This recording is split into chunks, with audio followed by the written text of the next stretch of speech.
Start. बिस्मिल्लाहिर्रहमानिर्रहीम। हम अपने चैनल पे आपको एक दफ़ा फिर वेलकम करते हैं और एक नई वीडियो के साथ हाज़िर हैं। आज जो हमने ओवरव्यू लेना है वो इनकम टैक्स लॉ का लेना है और ये आपको पता है कि प्रिपरेशन क्लास हमारी हो रही है इनकम टैक्स की, और उसमें हमने ये देखना है कि टोटल इनकम टैक्स लॉ में सेक्शंस कितने होते हैं, स्केड्यूल कितने होते हैं और इनमें कौन कौन से टॉपिक्स हैं, चैप्टर्स कितने हैं। ये डिटेल भी आपको FBR के जो जॉब टेस्ट है बिलखुसूस, और जो FBR के अलावा जो आपके इनकम टैक्स के स्टूडेंट्स के हवाले से जो आपको चाहिए होती हैं चीज़ें, उनमें ये ज़रूरी चाहिए होता है। तो आई होप कि ये आपको वीडियो बहुत आपके लिए इन्फॉर्मेटिव होगी। इसको आप लाजमी देखें और एंड तक देखें ताकि आपके लिए हम जो है ना वो ये चीज़ें इसलिए बनाते हैं ताकि आपको फ़ायदा हो। और इसमें ओवरऑल भी चैनल को अगर आपने सब्सक्राइब नहीं किया तो अभी तक सब्सक्राइब कर लें, बेल आइकन को प्रेस कर दें ताकि हर आने वाली वीडियो जो है वो आप तक पहुँच सके। तो अब इसमें हमने ये देखना है कि ओवरऑल ये देखें जी कि इसका जो हमारे पास टोटल सेक्शंस हैं वो 241 सेक्शंस हैं और फिर स्केड्यूल्स इसमें टोटल 10 हैं। इसी तरह से हमने सेक्शंस की डिटेल में जाएं तो टोटल जो चैप्टर्स में इन सेक्शंस को ज़ाहिर है कि 241 सेक्शंस को चैप्टर्स में डिवाइड किया गया है। उन चैप्टर्स में जो है वो 13 चैप्टर्स हैं जो कि इसके अंदर आते हैं। सेक्शन 1 से लेकर जो 3 तक है वो इसका प्रीलिमिनरी सेक्शंस हैं, यानी कि इसके नाम और इनका स्कोप और ये चीज़ें डिस्कस की गई हैं और डेफिनेशंस वगैरह। इसी तरह जो दूसरा है वो चार्ज ऑफ टैक्स के बारे में है, दूसरे चैप्टर वो है सेक्शन 4 से लेकर सेक्शन 8 तक है।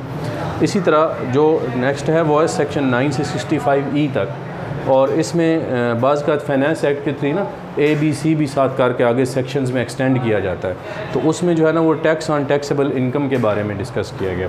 फिर सेक्शन 66 से लेकर जो 79 है इसमें कॉमन रूल्स बताए गए हैं कुछ।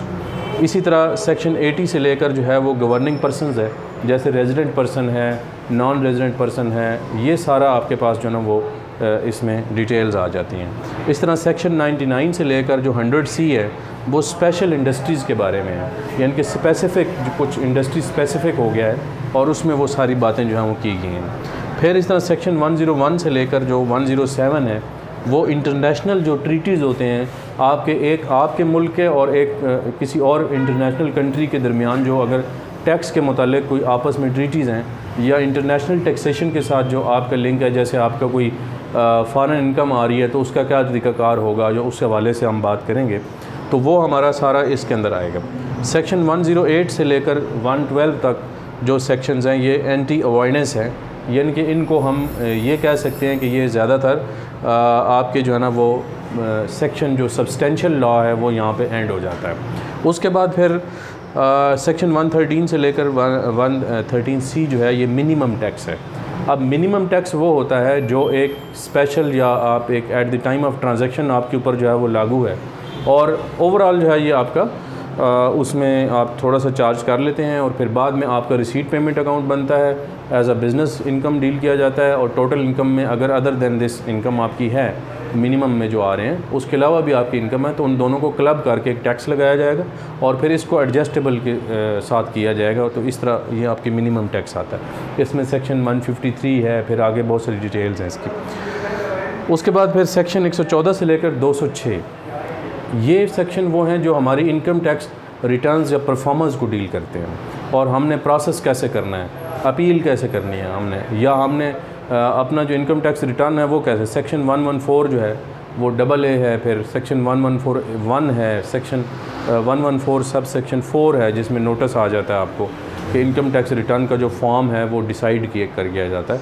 और उसके हवाले से बात होती है। इस सेक्शन 116 भी इसके अंदर आता है जो इस हवाले से है कि जब आपने वेल्थ स्टेटमेंट जो देनी है, अपने एसेट्स और लायबिलिटीज़ जो बतानी है, वो भी सारी इसके अंदर आती हैं। फिर सेक्शन 207 से लेकर 231 तक जो इनकम टैक्स अथॉरिटीज़ हैं कि एक FBR है, फिर उसके अंडर कमिश्नर है, फिर उसके अंदर जो हायरार्की है आपके एडमिनिस्ट्रेशन है, इसको डील किया गया। इसी तरह से सेक्शन 231 से लेकर 236 तक जो आपके एडवांस टैक्सेस हैं, जैसे आप ट्रांजैक्शन पर करते हैं, बैंक में कोई ट्रांजैक्शन करते हैं उस पर टैक्स आ जाता है, सेक्शन 231 में डील होता है। इसी तरह से आप जो मोबाइल फ़ोन यूज़ करते हैं वो सेक्शन 236 में डील होता है। इस तरह पेट्रोलियम या CNG के जो मामलात हैं उनके ऊपर जो आपके एडवांस टैक्सेशन कटती है ट्रांजैक्शन के ऊपर, वो भी आपकी इसी एडवांस टैक्सेशन में आ जाती है। फिर इसके अलावा कुछ छोटे मोटे मामलात हैं जो 237 से लेकर वो आपने बताया। 237 सेक्शन हमारे लिए इसलिए इम्पॉर्टेंट है कि इसमें इसको एम्पावर किया गया है कि FBR की जो अथॉरिटी है उसको एक्सटेंड किया गया है। और उसमें एक तीसरी चीज़ हमारे पास आती है जिसका नाम है इनकम टैक्स रूल्स। तो क्योंकि लॉ की दो किस्में होती हैं, एक होता है सब्सटेंशियल लॉ और एक होता है प्रोसीजरल लॉ। तो क्योंकि ये दोनों बजाक वक्त एक ही उसमें हैं और एक में प्रोसेस बताया जाता है कि आपने करना क्या है, फ़ोरम बताए जाते हैं आपने कहाँ जाना है, तो इसमें जो रूल्स हैं ये भी साथ आपको देखने पड़ते हैं। तो रूल्स के अंदर फिर टोटल 29 चैप्टर्स हैं, ये 2002 में दिए गए हैं। और इसको क्यों बनाया गया है और कैसे बनाया जा सकता है, ज़ाहिर है कि लेजिस्लेशन की अथॉरिटी तो पार्लियामेंट के पास है, लेकिन पार्लियामेंट ने आर्डीनेंस के तहत जो 237 सेक्शन है इसके तहत उसको एम्पावर कर दिया है और एम्पावर करके उसके अंदर जो रूल्स बनाने की पावर्स हैं वो FBR को दे दी हैं। इसी के तहत फिर SROs भी आते हैं, सर्कुलर्स भी आते हैं, फिर नोटिफिकेशंस भी आते हैं डे टू डे, वो आए दिन कोई ना कोई चेंजेस करते रहते हैं। तो ये जो टोटल चैप्टर्स हैं 2002 के जो रूल्स हैं, जो बाद में आपके जो टोटल रूल्स हैं वो 232 आपके आए हैं। और टोटल इसमें स्केड्यूल भी हैं 2 जिसके तहत आपने करना है। इसी तरह फिर जो नॉर्मल इनकम टैक्स शेड्यूल हैं ये आपके पास हैं। और हम जब बात करते हैं कि इनकम टैक्स के जो एग्जम्पशंस हैं या कौन सी हमें इनकम में टैक्स नहीं है, तो वो स्केड्यूल 2 में डिस्कस किया जाता है। और जितना भी आपको जैसे नॉर्मल टैक्स है उसका जो स्लैब्स हैं, सैलरीड की स्लैब्स हैं, नॉन सैलरीड के स्लैब हैं, फिर कंपनी का रेट है, इसी तरह से जो टैक्स रेट्स की बात है वो आपके फर्स्ट स्केड्यूल के अंदर होती है। फिर इस तरह से थर्ड स्केड्यूल में डेप्रिसिएशन और अमॉर्टाइजेशन के टॉपिक्स और सेक्शन 22 के साथ मिलाकर हमें पढ़ना पड़ता है। फोर्थ जो है वो रूल्स एंड इंश्योरेंस के बारे, बिज़नेस के बारे में है कि आपके टैक्सेशन कैसे होगी। और 233 सेक्शन भी इंश्योरेंस के एजेंट्स के साथ डील करता है। तो ये क्रॉस रेफरेंस में चलता है, यानी कि बैक वक्त अगर आपने टैक्सेशन को समझना है तो आपको साथ सर्कुलर्स भी, SROs भी, रूल्स भी, और ये साथ आपको ऑर्डिनेंस का जो है वो मामला और स्केड्यूल्स भी साथ समझने पड़ेंगे। और इनकम टैक्स रूल्स को भी आप इग्नोर नहीं कर सकते। फिर 6 स्केड्यूल में फ़ंड्स के बारे में है, जैसे कि ग्रेच्युटी फ़ंड है, प्रोविडेंट फ़ंड है, ठीक है, सुपर एनुएशन फ़ंड है। तो जितना भी है गवर्नमेंट के हैं, रिकग्नाइज्ड हैं, अनरिकग्नाइज्ड हैं, ये सारा जो है ये सारा प्रोसेस आपका इसमें फ़ंड्स को डील करता है। फिर 7th जो स्केड्यूल है वो गेन है बैंकिंग कंपनी का। कुछ कंपनीज ऐसी होती हैं ना जो 1962 के ऑर्डिनेंस के तहत होती हैं, तो उनको होता है। फिर 8th स्केड्यूल जो है वो लिस्टेड सिक्योरिटीज़ हैं, जिसका जिक्र जो है वो फिर बाद में आपको पता है कि सिक्योरिटीज़ के ऊपर कैपिटल गेन का मामला भी आ जाता है, उसमें सेक्शन 37 भी डील होता है। 9th स्केड्यूल जो है वो आपका ट्रेडर्स के बारे में, और 10th जो है ना वो एक्टिव टैक्स पेयर्स के बारे में। तो ये सारा डिटेल्स है, यानी कि आपने 3 चीज़ें इसमें समराइज़ करें तो लेनी है।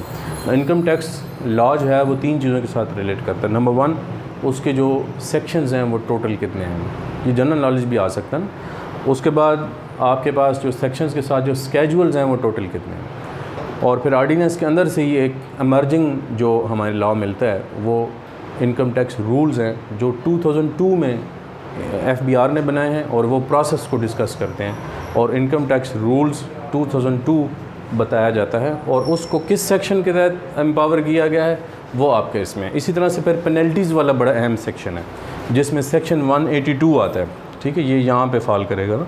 ये जितना भी प्रोसेस है ना इसमें लिखा हुआ है कि आपने कहाँ अप्लाई करना है, अपील करनी है तो कहाँ करनी है, ठीक है। फिर इस तरह से जो आपका मामला है सेक्शन 34 है, 134 है, 133 है। इसी तरह आपका जो 182 का जो आगे सेक्शंस हैं वो डिफरेंट हैं। फिर आप कितना लेट हुए हैं, आपने कितना जुर्माना जमा कराना है, फिर अपील किसको करनी है, आपने एपलेट ट्राइब्यूनल में जाना है, पहले कमिश्नर अपील में जाना है, फिर एपलेट ट्राइब्यूनल में जाना है, फिर आपने जो है वो हाई कोर्ट में जाना है, फिर हाई कोर्ट का रेफरेंस के बाद आपने सुप्रीम कोर्ट में जाना है। तो फिर उस हवाले से जो है वो बात होगी। तो क्योंकि सुप्रीम कोर्ट का ऑलरेडी जो है वो कॉन्स्टिट्यूशन में ज़िक्र है और वो वहाँ पे पार्ट आ जाता है जुडिशरी का, तो फिर इनकम टैक्स का जो है वो आर्टिकल 184 जो है वहाँ पे अप्लाई होगा, वहाँ पे सेक्शन 135 अप्लाई नहीं होगा। तो आई होप कि ये सारी चीज़ें आपको समझ आ गई होंगी, और मैंने कोशिश की है कि ओवरऑल आपको एक समराइज़ फॉर्म में बताने की। Thank you very much.